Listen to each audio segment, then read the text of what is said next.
and welcome to the Secrets of Organ Playing podcast. I'm your host, Vidas Pinkevičius.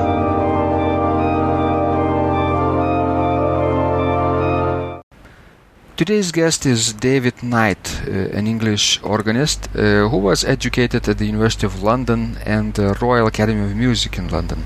He has held posts as Director of Music at an English secondary school and a College of Higher Education. During this time, he also had posts as accompanist and conductor of a selection of choirs. He has been a church organist for over 40 years, not only for the Church of England, but also for the Church of Norway.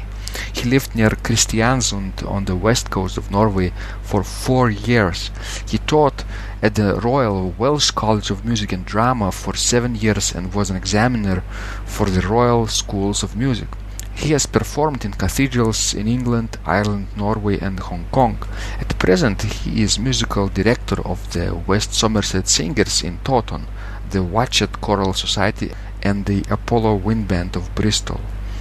He is also the organist and choirmaster of Holy Trinity Church in Taunton. We have recorded this conversation after David's recital at Vilnius University St. John's Church, so you will hear his experience in playing the largest pipe organ in Lithuania. Also, David will talk about his experience in playing multiple different organs in his lifetime, and most importantly about English organ culture, because when he travels abroad he becomes sort of an ambassador of English organ culture, playing English organ music of various historical periods. Let's go to the show. So, David, wonderful to see you again in this church after your splendid concerts 2 nights ago. It was such a fantastic evening to hear English music so rarely performed on this, let's say, German-style organ. I hope in this conversation we'll talk about your experiences with these instruments and other instruments, about your life story, about your experiences as an organist, how you adapt to the other organs, and of course I know you are a great choir director and conductor of various bands, so this will fit nicely in this conversation. I hope people around the world will feel inspired by your ideas. Yes. So thank you for your generosity and time, and welcome to the show. Thank you, Vidas. It is great to be here, and I enjoyed playing on this wonderful organ 2 days ago. It is a great privilege to be able to play here on a very unusual instrument, and I've never played one quite like that before, with 64 stops and all tracker and no aids for registration. Right. So it is quite hard work to play it. Exactly. Luckily you had your wife, Kate, yes, Kate. who turned pages for you and registered. Yes. Was a great assistant, right, for yes. Pulling the stops. Without her help, playing this organ by yourself would have been much more difficult, yes. right? Yes. And was it difficult to depress the keys for you? Yes, it is quite heavy action, but the church I play in England, Holy Trinity in Taunton, has a tracker action with 39 stops, 3 manuals, from 1893. It was made by William Hill, a well-known English organ builder. Right. And it was completely renovated 3 years ago, so it is back to new condition, and it is quite heavy action when you couple the manuals together. It is quite heavy, not quite as heavy as this one, but still quite heavy. The other differences are there are pedals on Holy Trinity Taunton, which gives you various combinations on the grate and on the swell, which make life a little bit easier. But still you need lots of manual registration changes. The other thing I found strange about St. John's in Vilnius is that the couplers are operated by the feet, whereas on English organs they are always with the hands, like they are like ordinary stops. That is quite tricky to follow. Yes. Right.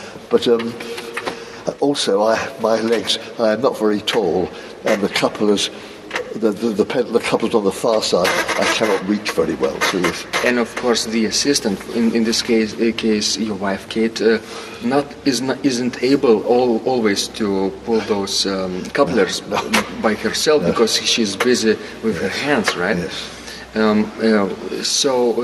David, this room. Did you like the acoustics of this room?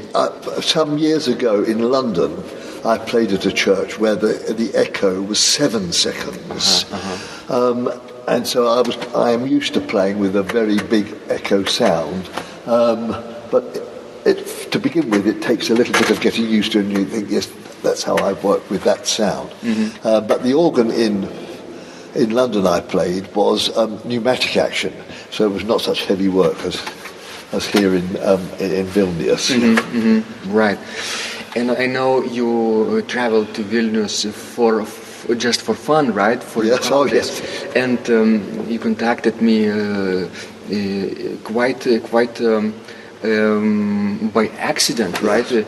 I was surprised to hear from you that this wonderful organist will be in Vilnius, and of course we arranged the concert for you. And what did you already see in Vilnius? Was your weekend full of surprises in Vilnius? Well, Saturday I spent in practicing here and giving my concert. I did not much else but sleep. And Sunday I went to Mass in the cathedral, and that was interesting. Yeah. Very simple. I can follow in Lithuanian the service. I could follow exactly, which is exactly the same pattern of service as in Holy Trinity Taunton. But the piece comes in Vilnius. The piece comes before the Agnus, whereas in England the piece comes before the offertory. So, but otherwise it is exactly the same. And the liturgy was sung in Latin, so I can understand that, but I do not understand the Lithuanian. Right. And the sermon I did not understand. And what about the music? What kind of music was performed? Some I knew. When I went into the cathedral, it was an English tune by an English composer called Patrick Appleford, which we sing in England, and I recognised it immediately. There was another piece sung by Handel, which I knew very well, but the other music was not familiar. And it's in England, where I play in Holy Trinity Taunton, the organ is in the West Gallery, where it is in the cathedral, and so you sit where the sound comes over your head. So in some ways it was very familiar, but there were lots more people. In Holy Trinity Taunton, our Mass is at 10 o'clock, and we will have 60 people, whereas there, in the cathedral, there were hundreds. Hundreds, right. Yeah, so it is, yeah. So, Lithuanians are 80% Catholics. Yes. Not particularly to religious folk, but on Sundays, yes, they do come to the church, especially to the cathedral. Yes. If you go to other places in town, there will still be many people. Yes. But at the cathedral are perhaps many more, right? Yes. On weekdays we have masses too, but of course they are less well attended. Yes. Yeah. In England there is a mass every day, but that is said. There is no music. In England, the congregation sings from a hymn book, so they will sing the hymns as well as the choir, whereas the choir will sing the liturgy, the Gloria and the Sanctus, and they will sing an anthem as well, but the congregation has the hymn book and will join in the hymns, and they have a book with the words in that they have to say, whereas in the cathedral here in Vilnius, they all but they knew what the words were, so yeah. Right, the English tradition is quite associated with singing too, and congregational singing for a long time, for centuries. And in Lithuania, it wasn't very common to sing together with the choir actually, and the choirs is basically made the leading role of music making. Yes. In the service. Yes, it started in England with the Methodists, who are non-conformists. In the 18th century, the Methodists would sing, everybody would sing. And in the early 19th century, the Church of England started where the congregation began to join in. And the first Church of England hymn book is about 1850. And so that's when the Church of England, the congregation, begin to sing. So, and now they sing all the time, yes. I think it's quite healthy for the congregation to join in singing, and because hymns, whoever sings well prays twice, right? St. Augustine said. Yes. And that makes sense, right? Yes. Because the words are reinforced by melody, and your prayer is much more stronger. Yes. Great. So interesting experiences in Lithuania so far. So I know you're planning to stay, and then after this week you're going to Latvia, right? Latvia, to Riga. To Riga. And in Riga, I have been to Riga before, and 2 years ago and there is a Church of England church in Riga, St. Saviour's, and I played the organ there 2 years ago, and I'm giving a concert next week in St. Saviour's Church, Riga. So wonderful. Yeah, wonderful. And it has a much smaller two-manual organ. Yeah. So, but sort of organ tourism, right? yes, organ tourism. Yes. It's But nice. when I go on holiday, I like to see what organs are in the places I go to. Exactly.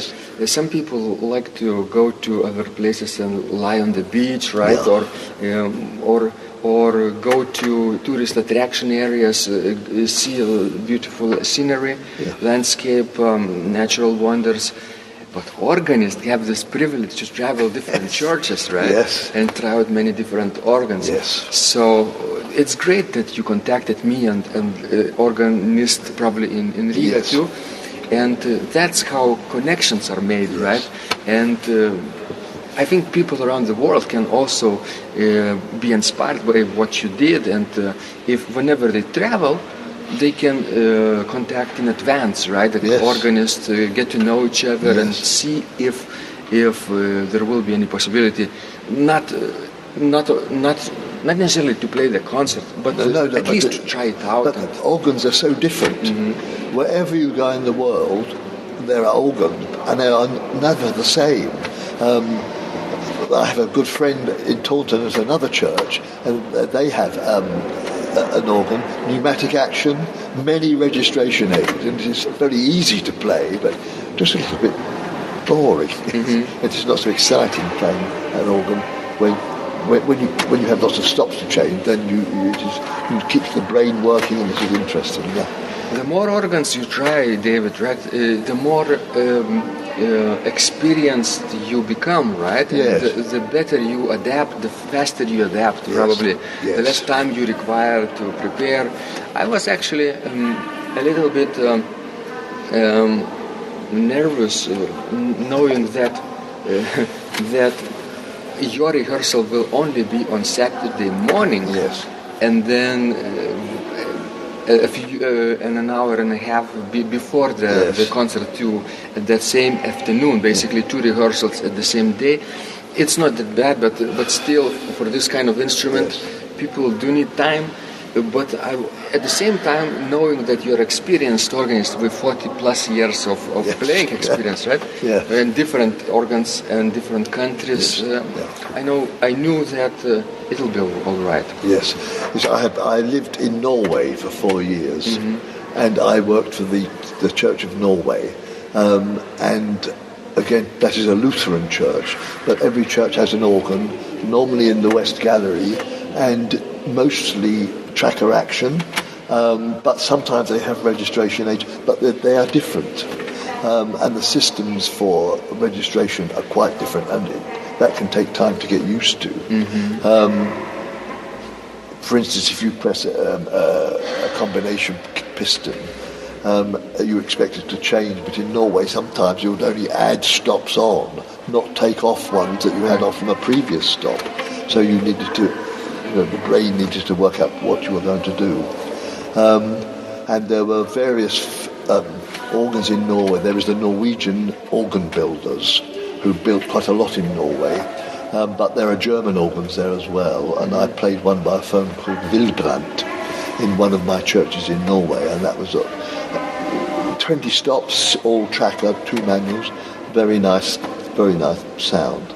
But organs are organs, so in some ways they are always the same, but they are always different wherever you go. Yeah. Fantastic. I really encourage people to travel the world and as much as possible to try to get used to as many organs as they can, right? Well, some people are not too privileged to go to many countries, but at least they can travel their own country, right? For example, you live in England, right? Yes. And you have thousands of organs there, right? Yes. And it doesn't hurt traveling in England and various other places of United Kingdom, you see, and those organs are different too, in shapes and sizes and styles also. So big variety also plays a role, and you can get a good grasp of that. Yes, I played at one organ in England, built by the firm of Kleiss, from a German firm, and that is very, very sophisticated. This was in the Church St. Lawrence Jewry in London. And it had 4 manuals, but the organ has a computer, and it listens to you play, and when you come to one point in the piece, it will change this registration for you. So you do not worry about the registration change. The organ does it for you. So in some ways it is very easy to play. But it is a very expensive organ, several £1 million. That is whereas in some places you have an organ, just 1 manual, 4 stops, everything is mechanical, and that is sometimes just as pleasurable to play. There's a very small church in England, and it will have a very small organ. So last Saturday you played a wonderful concert, which I named Entrada, after one of the titles of one of the pieces, right? By composer from England, John Ireland, right? And let's talk a little bit about your program, how you came up with this concept, and why you started and ended it with the German pieces, right? The Johann Sebastian Bach's Preludium and Fugue in C minor, the famous one which starts with the pedal solos, 532, I believe. BWV number. I'm not very good on... Right. And then you finished with the Buxtehude's G minor Preludium 149. So I suspect that the idea behind this was to showcase the style of this instrument, but at the same time to present your home culture, right? Yes, I thought the organ is of German style, and therefore...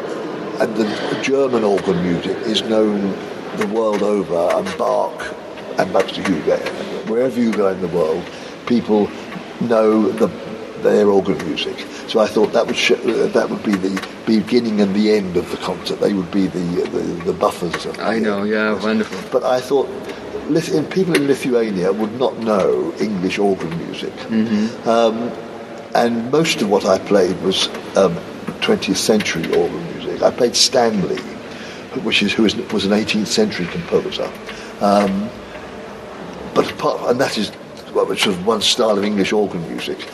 And I digress.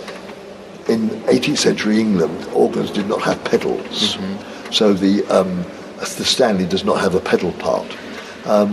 But the 20th century organ music showed some development from Elgar, who was a very romantic composer, through to Walton, where some of his harmonies are very astringent and quite edgy, where you will get chords with lots of discords in as well. So it showed some sort of development of English music through the 20th century. Also, I wanted to present a variety of some loud and fast pieces with some very quiet ones. So I hoped I did that, yes. I think that was a nice introduction to the English organ culture, because you started with 18th century Stanley, right? Yes. And then moved through the 19th century pieces through Elgar. I go to the very end of the 19th century. Right? Yes. So what was the first composer? I noticed you wrote that English music was not very well known abroad, right, at the time, yes. in 19th century. But towards the end of it, what was the first composer who got recognition abroad? Yes, Germany called England in the 19th century Das Land ohne Musik, the land without music. But that was half of a joke. Oh, right? it was a half a joke, yes. Yeah. It's German problem that they didn't. Perhaps it was a German. Yes, there were English composers. The most two well-known ones. One was called Sterndale Bennett, and one was Samuel Sebastian Wesley. Wesley, of course. But neither of them wrote very much organ music. Wesley is church choral music. But the first composer to become known abroad was Stanford. And he studied in Germany in the 1880s, and at the end of the 19th century his music became known not only in England but also particularly in Germany and also on the continent of Europe. So he was the first composer. You know what's interesting, David? When I was studying music history in school, they always told me that between Purcell and Britain, English didn't have, well-known composers, which is not true. Not true. Not true at all. Yes, it's a myth. Yes, after Stanford, there was another English composer called Parry, who lived almost exactly the same time as Stanford. And then we get Elgar, who was very popular in England, say from 1900 to 1910. And then the composers in the First World War, there was Holst, in spite of his name, it was actually English, and Vaughan Williams, and they began composing about the year 1910.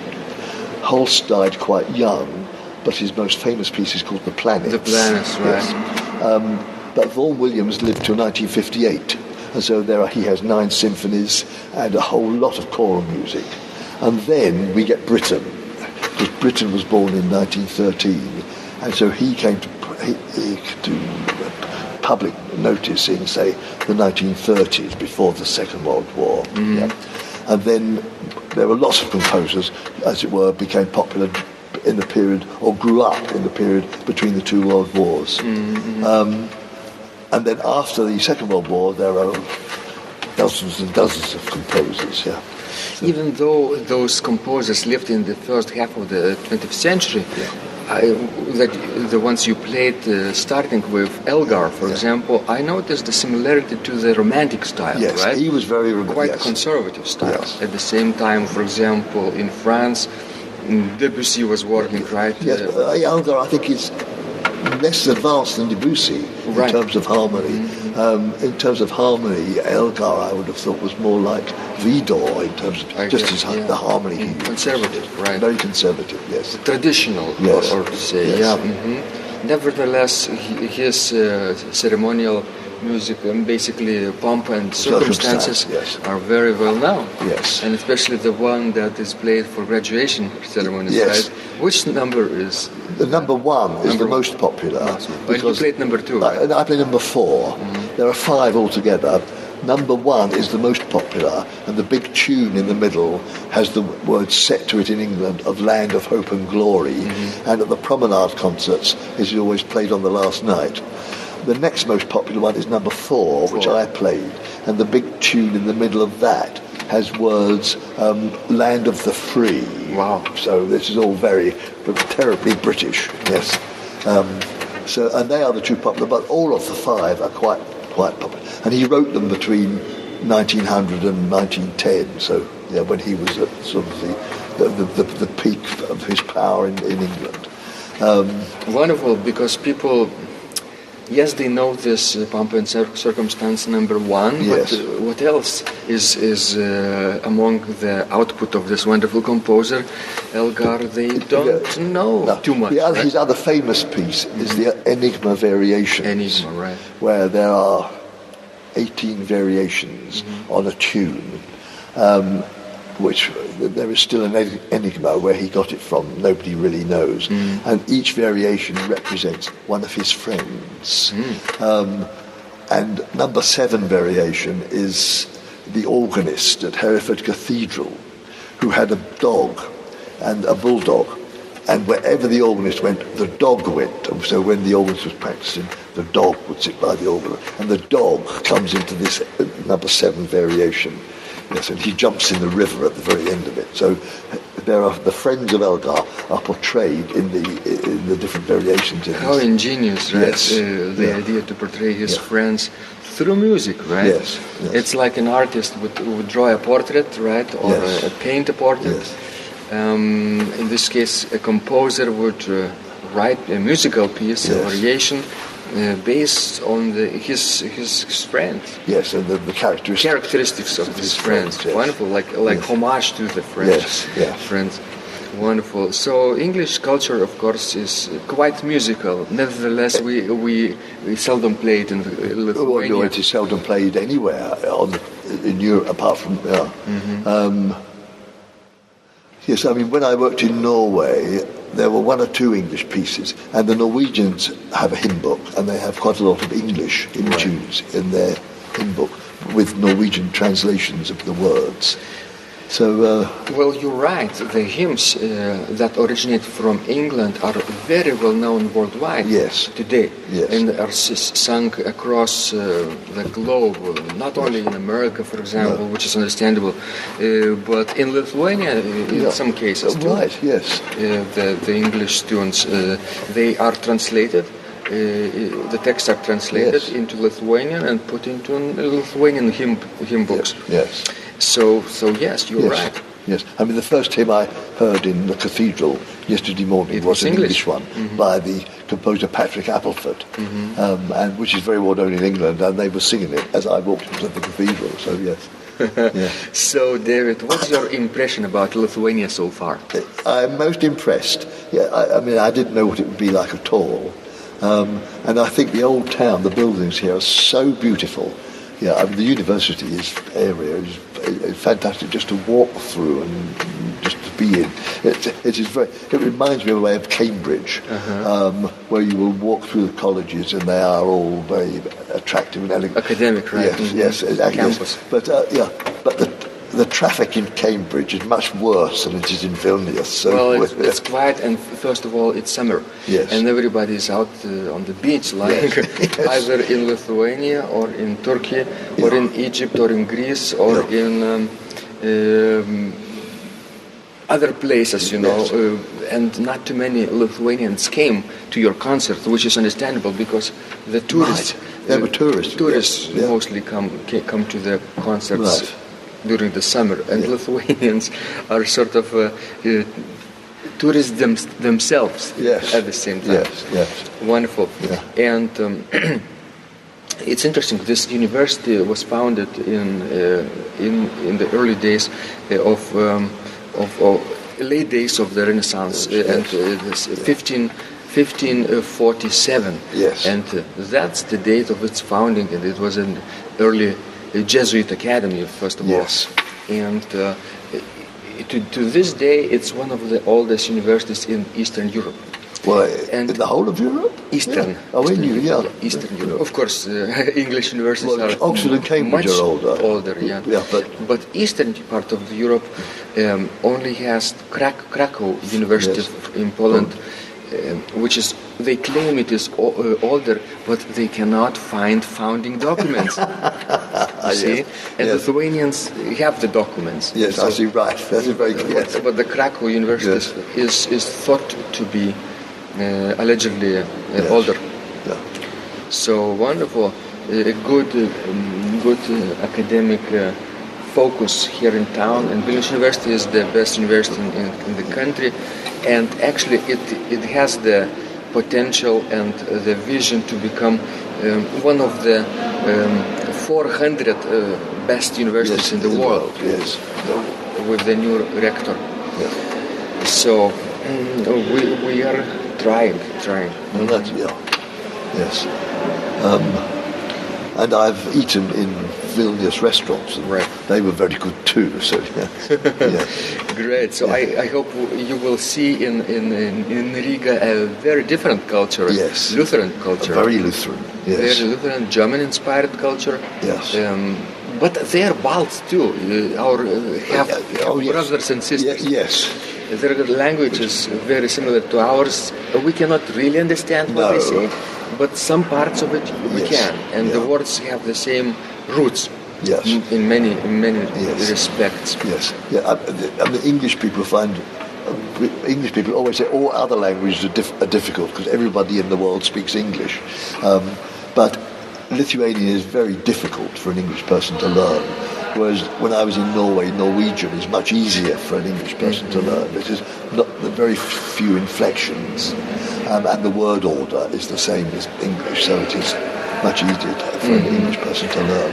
Well, Lithuanian and Latvian languages are the two languages of the Indo-European language group, with the roots in Sanskrit. Yes. It goes directly to Sanskrit, and there are some words in old Sanskrit language that are related to Lithuanian today. Right. Yes.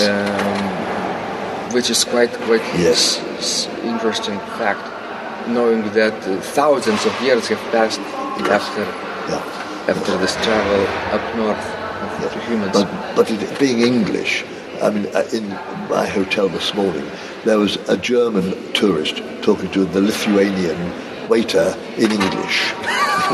So it is, English is, of course, common language here, and especially young people know that. Yes, that's why I'm very lucky. You can normally communicate in English quite everywhere easily. In the world. Yes. So interesting trip. It's not over. You will see many things in Lithuania. And your experience so fascinating, traveling the world and playing the organs in various countries. In Norway, you mentioned, right? Yes. How did it all start, David? What was the first incident that inspired you to fall in love with the organ? Well, when I was 7 years old, my mother said to me, "You will learn the piano." So I learnt the piano. But my family, my parents and I and my sisters, we went to church, and I was interested to hear the organ playing in the church. So when I was 13, I asked to learn the organ. And so I started to learn the organ when I was 13. And when I was 14, I won a scholarship as a junior person to the Royal Academy of Music in London. So there I studied the piano and the organ till I was 18. And so that's how I became an organ. That's how I got to love the organ. And then I became an undergraduate at London University, and while I was studying at London University, I also had lessons on the piano and the organ from teachers at the Royal Academy of Music, which is right in the centre of London. And so I continued to have lessons on the organ and the piano, but I also took lessons in conducting, and so I have a diploma in choral conducting as well as organ playing, as well as degrees in music. And then when I went to work, I always, as well as I had taught in an English secondary school from age 11 to age 18, the students.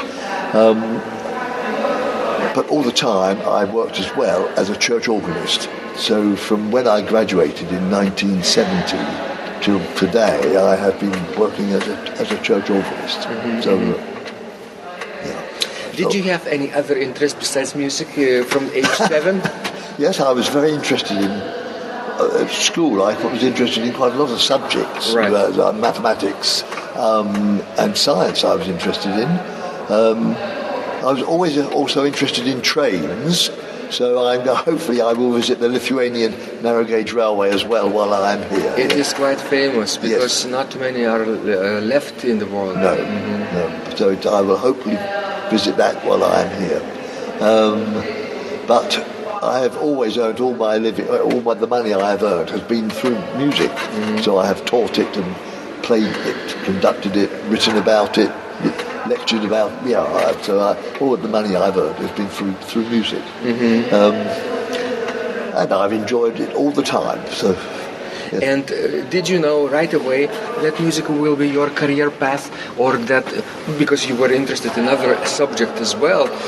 What was the tipping point that your mind told you, I'm going to choose music and organ? I think when I got to the age of 18, when I was interested in quite a lot of things, science and mathematics and music, I thought, which do I want to do? And I thought it will be music. So that's when I decided when I became an undergraduate, I was going to concentrate on music. I think that's. If it's an interesting question. Like from fantastical world, if we had a second chance to live on this earth, would you choose music as? Oh, I think so. After all, it is also musicians are always friends with each other. You and I, we met 2 days ago. We are friends, and we can talk, and we know we can communicate with each other.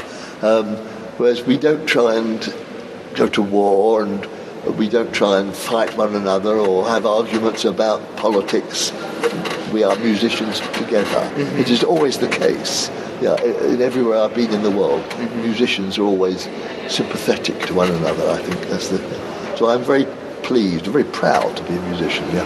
And especially organists, although they are sort of lone wolf type of people, because they mostly play alone, but still the organ music in this instrument connects all of us, right? Yes. In one way or another, connects and transcends the boundaries of race, religion, political affiliation, everything, right? And you can, if you meet a person whose views are different, you can still talk about organ. Yes, right? Absolutely. Yes. He may say, my organ is better than yours, but it's always friendly. Yes. Talking about better, what is the best organ for you, David? I don't know. Is it easy to answer this question? It is impossible to answer that question. When I'm playing St. John's organ here, I think it is fantastic. But when I am in an English village church playing a well-maintained small organ with 5 stops and 1 manual, it is fantastic. Yeah, it is great. So, right. Yeah. Right. As long as the organ has been looked after, and then it is great to play. Yeah? In England, I hope the situation is different, but in Lithuania, many village organs are poorly maintained and neglected, because although the churches are protected by the state as a cultural heritage, organs do. But they still lack the finances and sometimes the mindset to do the work. Quality restoration, for example, the Catholic priests sometimes lack education about musical things and cultural things, and sometimes I traveled the country with organ demonstrations to demonstrate various old organs to local people, so that they would understand that there is so much more to the organ than playing hymns. For example, on one stop that they usually hear on Sundays, and their eyes open after hearing these demonstrations and different stops and combinations. It sounds like a symphony orchestra all of a sudden, even though it's poorly maintained and even out of tune, right? And then the local priest would ask me, "Oh, you play the organ so well, can you repair this instrument for me for a cheap price, And I always say, this is a very wrong angle to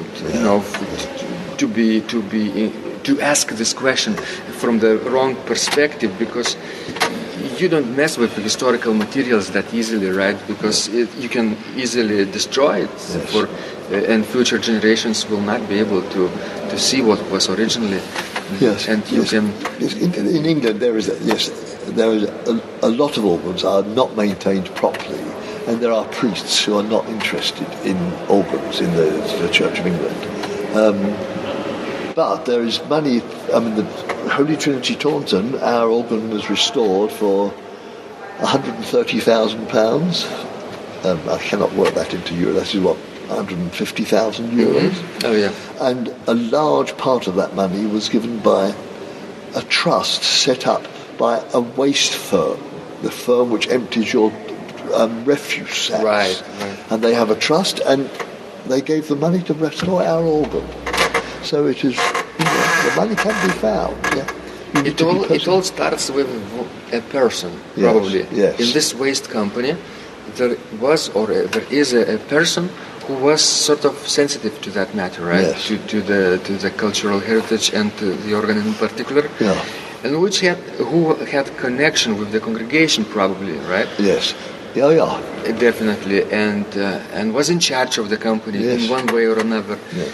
And when the right time came, the opportunity presented itself. And they had, So it is, So businessmen can sometimes play a big part in restorations. And they do not have to pay tax on the money that they give for donation, right? Yeah.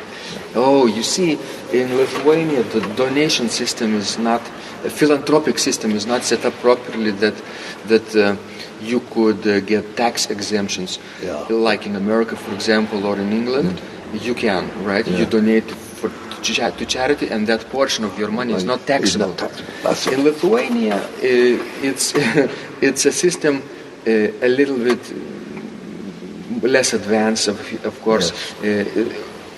The portion of your taxable money, 2%, can go to charities or political parties.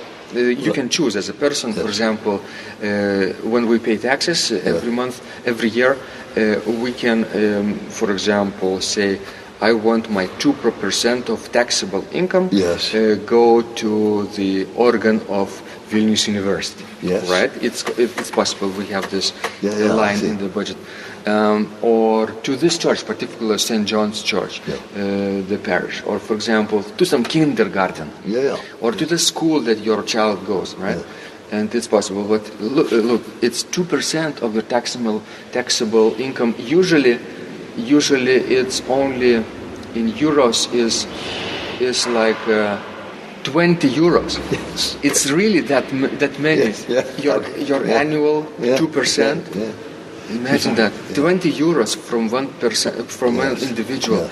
So that the changes in our legislation system should be much more substantial, and people donating money for charity should be exempted from taxes from that portion. And then of course restoration projects, not only for organs but for buildings, paintings would be art much more easily. And music festivals, of course, would be happy, right, for that. Yes, I mean, music festivals in England have sponsorship from commercial companies, and then they do not pay tax on the money on that money they give to the festival. That's of course, and they get advertising. Because in the festival program, it will say sponsored by such and such a company. Of course. Seemingly, the state sort of loses the money that this company donates, right? Yes.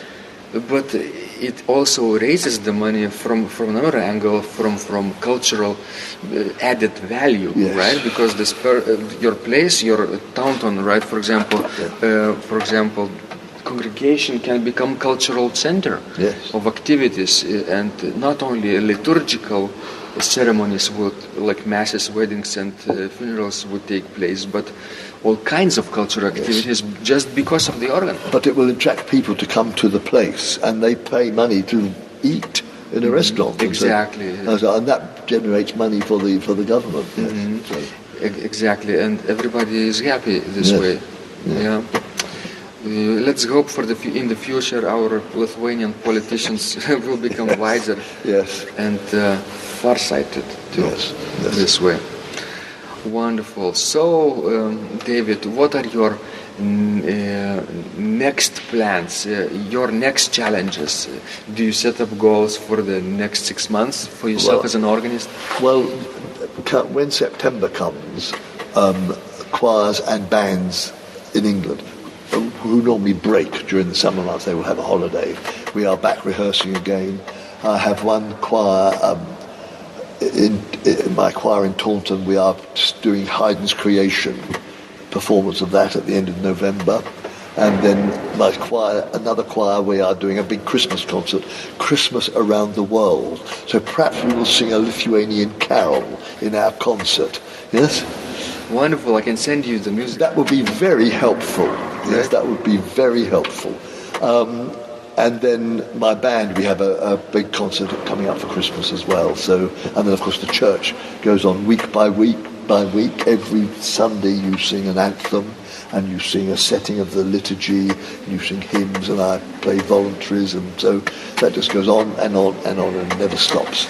When I was an organist with my wife Aushra in America, Grace Lutheran Church in Lincoln, Nebraska, when we were studying for the doctoral program there at the University of Nebraska-Lincoln, our music director asked us to find a Christmas carol from Lithuania, and we did, and the choir sang in Lithuanian. My goodness. Americans sang in Lithuanian, and we sort of taught them how to read, because it's if you know Latin, it's basically Latin system. Yes, it's the Latin subscripts and the superscripts which make it subscripts and superscripts are additional characters which sort of make sh sounds, ch, j, those additional sounds.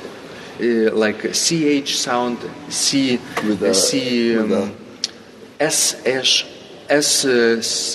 sh sound, and then zh sound in English system. We have for example z with the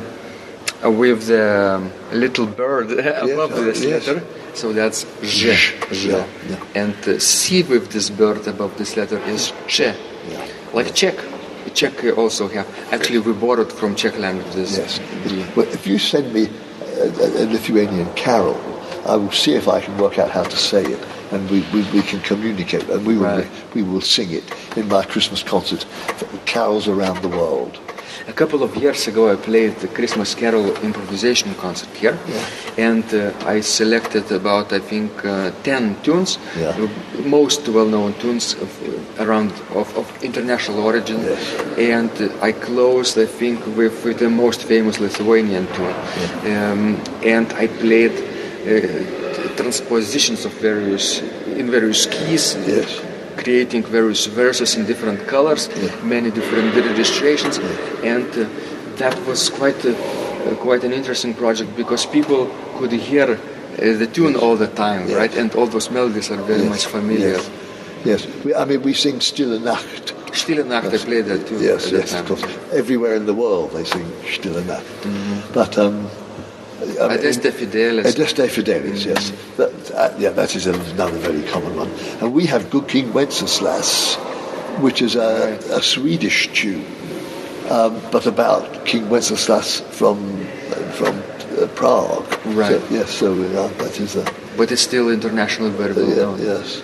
The Czech composer Petr Eben, yes, I know him. Who died a few years ago, created variations on this tune. Yes. Good King Wenceslas. Yes, he wrote that for Chichester Cathedral in England, where I have heard it played on the organ in Chichester Cathedral. So that was So fantastic project, Christmas Around the World. And what organ pieces will you be playing after you come back to England, for example? Do you have any well, I need to play ideas? A voluntary every Sunday morning at the end of Mass, and I haven't really thought about that yet. I should play some of the things I have played. Of course. Repeat, and because if Lithuanians and tourists who heard you play enjoyed your concert very much, as we heard, no doubt your own congregation will enjoy it too. Yes. But when I get home, when we leave Riga, when I get home, I will plan out my music for the next to the end of the year. Yeah. And then, but Christmas comes and it's all a big rush. And then, after 40 years or more than 40 years of playing the organ, David, what's the most challenging thing for you today about it? Or are there any things? Well, yes, playing this organ is a big challenge. Right. This one here, yes. It is not the biggest organ I have played. There is an organ in Norway, I've forgotten where it is, but it has 67 stops. But it is all pneumatic action, so it is not heavy to play at all. And the stops are not nearly as varied as this. They are mainly flutes and diapasons, so it is a bit tedious. But this is a challenge because of there are no registration aids at all, so everything you have to pull out. So that was a big challenge, playing that organ. Were the stops on the specification list that, for example, you knew in advance, right? Oh, yes. Were they similar to what you encountered here in reality? Oh, yes. I mean, the names of organ stops are universal. Yeah. No, so didn't. You were not too surprised, Not right? too surprised, no. Not too surprised at all.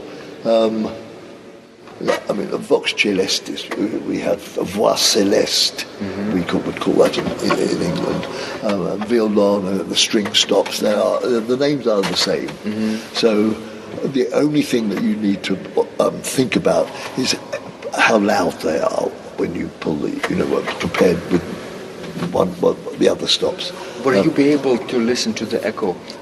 We're playing here on the bench, and one ear of yours should listen to the echo, yes. right? Was it difficult?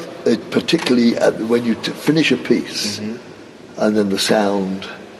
Or a section of the piece, right? Or a section of the piece, yes. And when you go to another manual, yes, you should sort of listen and wait just a little bit. Well, you do, yes, you just wait, yes. And you tend to play something slower than you would do in a very dry acoustic. Because you listen, right? Because you are listening to it, yes. People who play here for the first time without any experience on big organs and with large acoustics, they tend to rush here and play just like in a practice room. Right? Yes, yes. Oh yeah, we can play with many stops and presto. Prestissimo, for example, and it's a mess, right? I know, right. You play Vidor staccato by just rolling the fingers about all the time. Right. Yes. Yes, you still need to turn on your listening abilities. You articulate more clearly here, I think, and take it slower, and then you listen to what you are hearing. Yeah. So, going back in time, David, when you... remember, what was the first organ that you played? The first organ was in the Baptist Church in South Harrow in England, which is where the church where my parents went to. We went to church services there, and so that was the first organ I ever played. And it was 2 manuals, and it was small, but it had pneumatic action, so it was.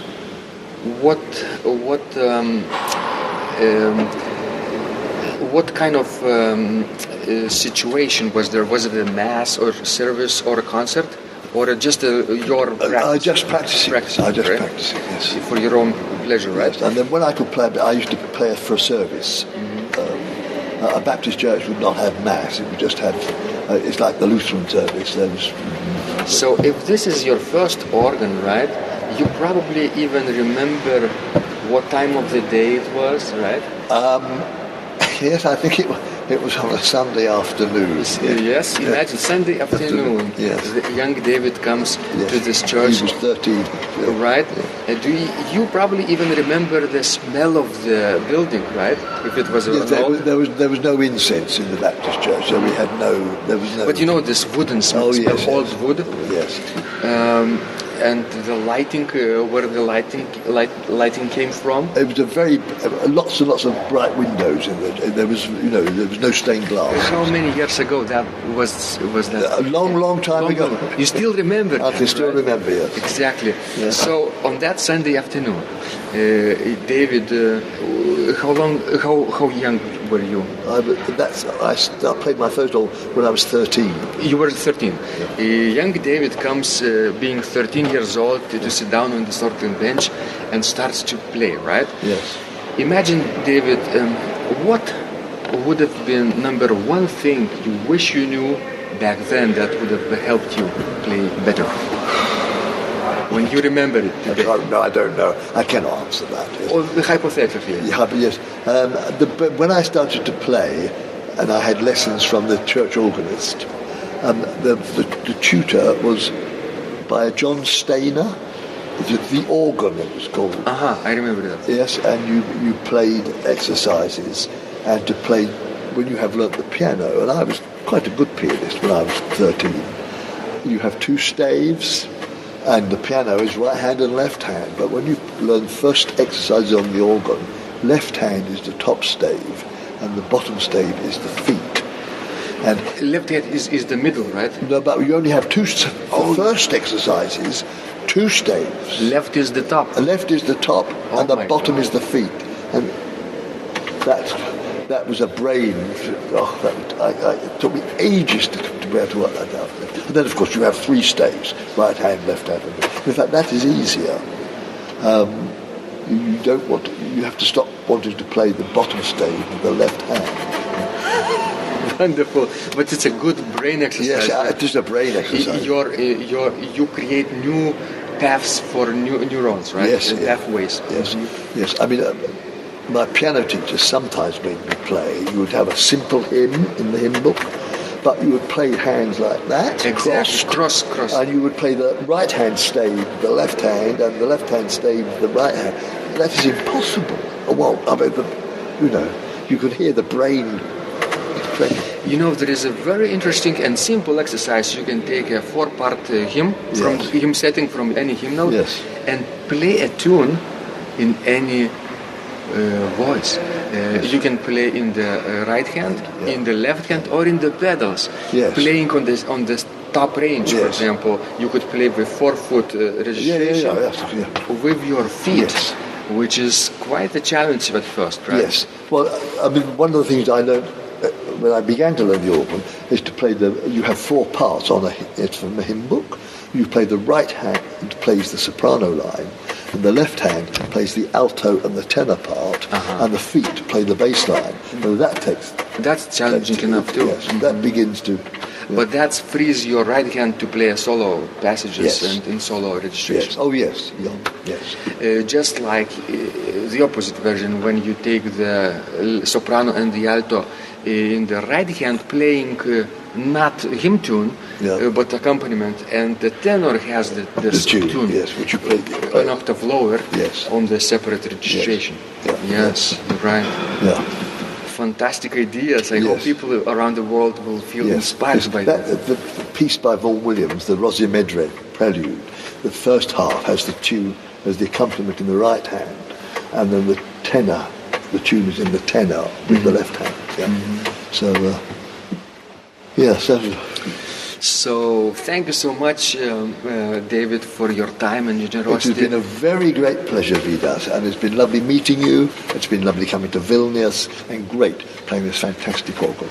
Thank you very much.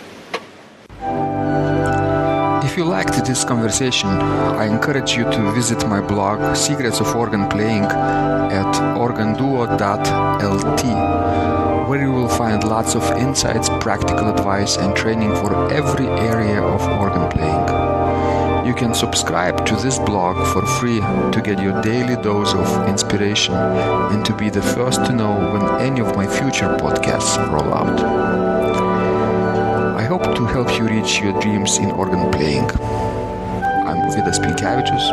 Thanks for listening, and I'll catch you online.